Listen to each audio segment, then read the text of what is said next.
I really hate to have to say this about one of the most legendary AOs that Airsoft has ever been played on, but George Air Force Base had 4 of its buildings wrapped in flames after a Lion Claws event in Victorville, California.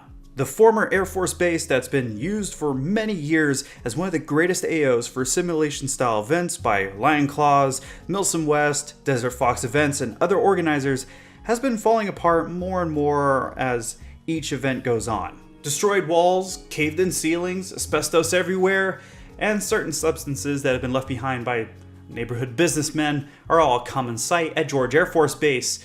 And being told that this is the last event to take place at George Air Force Base, well, that's kind of like a running joke at this point. However, I'm really hoping that that won't be true now because something happened.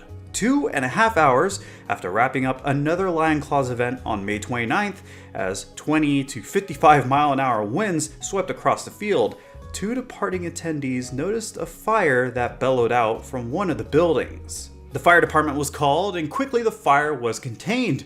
However, 4 buildings were caught up in the blaze. This surely isn't the first or second or third time this former base fell victim to a fire, but this time a lot of people are pointing at Lion Claws to blame. If there is a possibility that no one will ever be able to play Airsoft at this legendary AO ever again because of a fire, then people want the event organizer to also be burned. And I'd have to agree in some ways.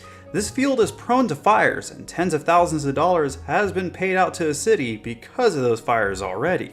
There's a lot of dry brush out there and a lot of flammable home materials, and if you throw smoke into one of the buildings, well then you're playing with fire. Pun intended. There is a rule to not use any pyrotechnics indoors, and that would help a bit. And that's not an uncommon rule. Most fields, arenas, and event organizers, even at Milsim events across the world, ban pyrotechnics indoors because that can cause a fire, of course.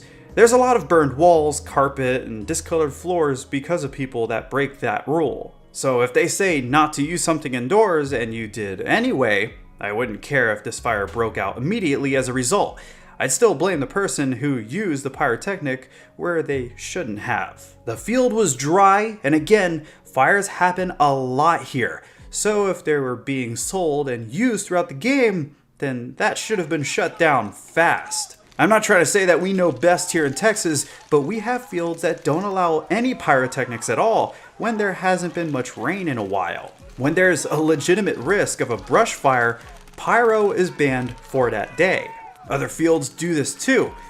We're not special. Long story short, all pyrotechnics should have been banned from this event for sale and for use. But there is something that's bothering me. Why did it take 2.5 hours for the fire to be noticed? People were really quick to blame Enola Gay and Lion Claws, but newsflash, we're not detectives. If it was because of normal play, everyone should have seen that fire and people would have stomped it out pretty quickly.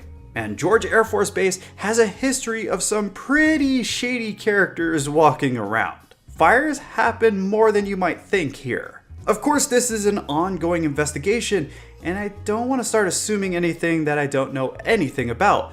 But in my opinion, I think that this fire could have been started by a dud that went off much later, or a smoke that had smoldered for a long period of time before finally lighting a small fire that grew in time thanks to the wind. I've unfortunately seen this kind of thing happen several times before, and so have other people.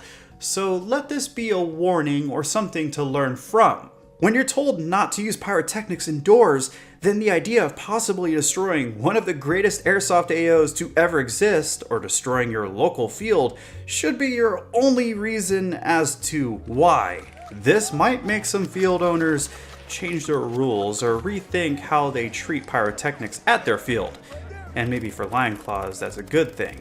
But what are your thoughts? I like to keep my videos opened up so people can comment, so we can have a civil conversation about all sorts of different things. Even if this was caused by someone just breaking the rules, then we can still have a conversation about how that should be treated. And maybe I'm totally wrong about my assumptions, so let me know in the comments down below, so maybe you can change my mind. I'll be leaving my sources in the description down below so you can comb through the write-up that Lion Claws put out over the situation. Now I would of course like to thank you all for watching this quick video, And I would like to thank USAirsoft and G&G Armament, who continue to support the USAirsoft channel.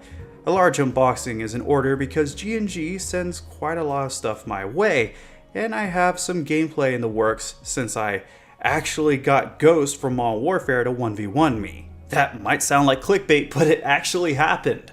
But until that next video drops from the city of Dallas, Texas, this has been Scott Hollenbeck, and I will be sure to see you all next time.